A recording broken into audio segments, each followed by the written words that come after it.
To this day, I find that probably 99.7% of allopathically trained medical doctors like you and I do not have a clue about ancestral eating, and they do not have a clue that westernized processed foods are the drivers of all this chronic disease. And it's not really their fault, because we're not trained that way in medical school, right? And with just a smidge of anthropology training, the average doctor would quickly realize, oh, the diet that we've eaten for the last 3.5 million years, that's probably very important. I should probably know, at least as close as we can know, what that diet is, because I bet that's important. I bet that matters.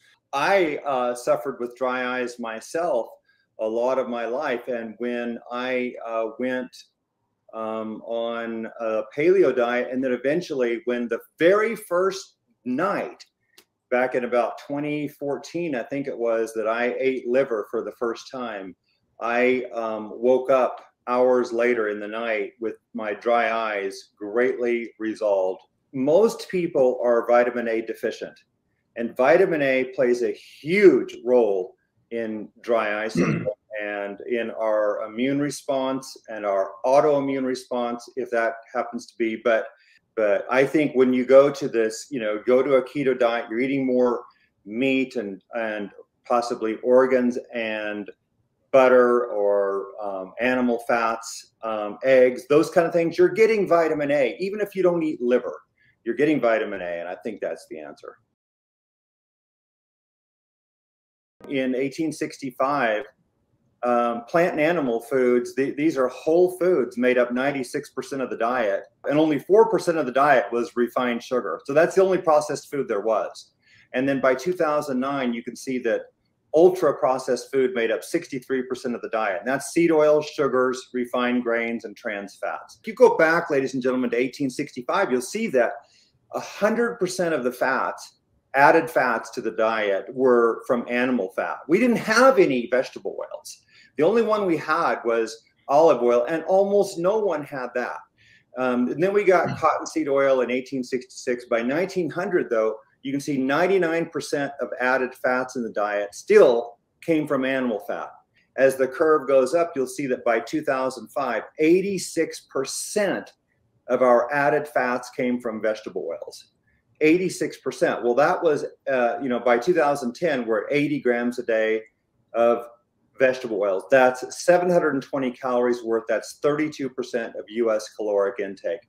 This, I believe, and no one's questioned me on this, is the greatest change to the diet for mankind in all of history.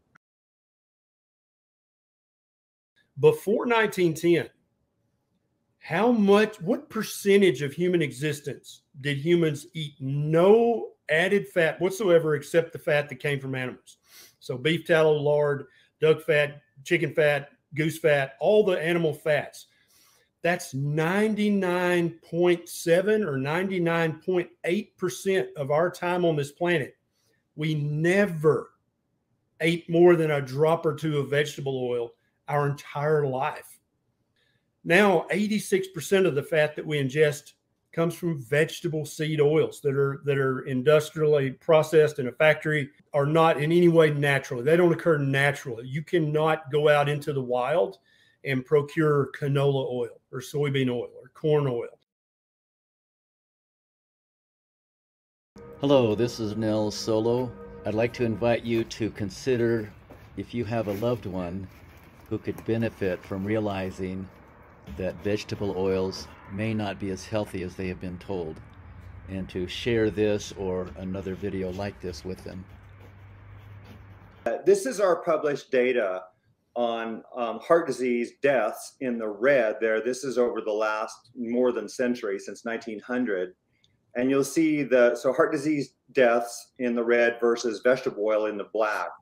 And you see this very, extraordinary positive correlation. So a very strong relationship between those two. And then we see saturated fat in the purple line there that's virtually a flat line. So saturated fat increased about 5 grams during the entire 20th century.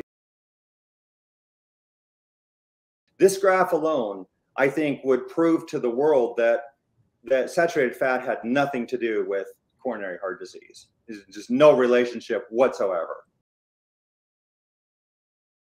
Although correlation is not causation, on the flip side, you must have correlation in order to prove causation. And Yes. so here, you do not have any substantial correlation between saturated fat and coronary heart disease deaths, but you've got this extraordinary relationship between, positive relationship between vegetable oil and coronary heart disease. So if a researcher were going to research something just by looking at this graph, you would think that a smart researcher wouldn't say, I'm really going to look into the correlation between saturated fat and heart disease deaths. That doesn't really make common sense there, does it? Sure doesn't, right? Yeah, you wouldn't look at this and ever think, that you should be investigating saturated fat. It would be precisely the opposite, wouldn't it? Since 1909, the total fat has gone up, but we can see that almost all of that is related to vegetable oil fats and not animal fats. So animal fats have been on the decline over the past century.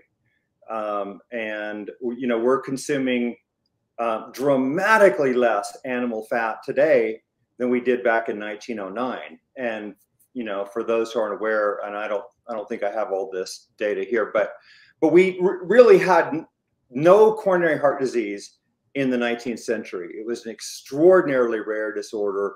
I think there is either 8 or 9 papers on coronary heart disease in the entire 19th century.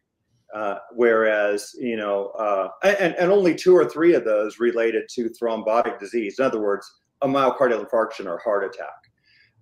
But the first documented heart attack in the United States was in 1912, published by James Herrick.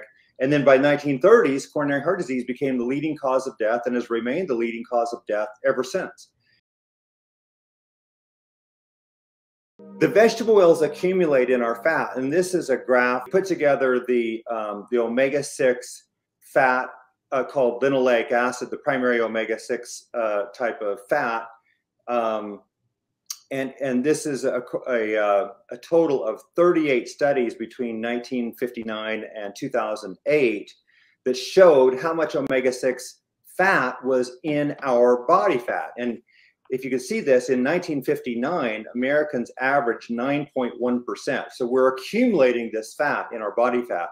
And by 2008, we're at 21.5%. There are studies of populations that were consuming native traditional ancestral diets and had their adipose, their body fat, tested for omega-6.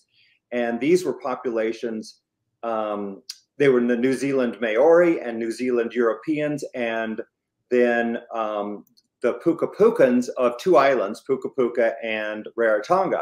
And these 4 populations all averaged 2.86% omega-6 linoleic acid in their body fat. They weren't consuming any oils, and I've documented all this in my new book. They had no oils. So this is what I will submit to all of us, is where we should be ancestrally in our body fat. Omega-6 it really should be under 3, maybe 4%. And we can only get there by eliminating all of our vegetable oils. Like you see on the right-hand side of this graph, if your body fat contains 21.5% linoleic acid, that's a toxic amount, in my opinion. And there is some that occurs naturally in meat, and that's perfectly fine. It's not that linoleic acid is poison, it's the dose. And the dose that we're currently eating in modern society is orders of magnitude higher than our ancestors would have ever eaten. Every element, every mineral, they all have a sweet spot, and we need to be in that sweet spot. And you will get linoleic acid in absolutely every natural food there is. You cannot name a food, I've investigated this, that does not have fat. All of these foods are made with tiny amounts of omega-6 linoleic acid and tiny amounts of omega-3 alpha linolenic acid. So you cannot get too little. I'm convinced it's impossible to get too little. And what we did is we modeled the American diet in 1865. And this is when people were, they were consuming pretty significant amounts of meat. I mean, we were probably the second most carnivorous population on the planet, second only to the Inuit, as far as I know, the Eskimos. And you can see right there, in 1865, the approximate consumption of omega-6 linoleic acid was 2.4 grams. That's 1.1% of total calories. Now you can see that that increased by 1909 to 2.23%, or 2.4 grams. That's published. And then by 1999, we're at 7.21% of our diet as omega-6 linoleic acid. That's 18 grams. And by 2008, 11.8% of the diet as omega-6 linoleic acid. And with this, we've had, you know, an explosion of obesity. So obesity went from 1.2% in men in the 19th century to 42.5% by 2016 or 2018, 42.5%, right? So it went up 35-fold. Coronary heart disease obviously exploded. Cancer deaths were responsible for 1 in 188 deaths in Boston in 1811. Cancer took the lives of 17% of people in US in 1900. And by 2010, roughly, cancer took the lives of 31.1% of people. Again, about 1 in 3. So we went from 1 in 188 deaths due to cancer to 1 in 3, parallel with this omega-6 increase. And of course, along with that, all the processed foods too. Very similar scenario with diabetes, and we can get into that, but diabetes was an extraordinarily rare disorder in the 19th century. And of course, today it affects 13% of the population. Age-related macular degeneration, Alzheimer's disease, metabolic syndrome. These diseases were unknown in the 19th century. Yes. Entirely unknown. So they've come about as we've increased our consumption of all these processed foods.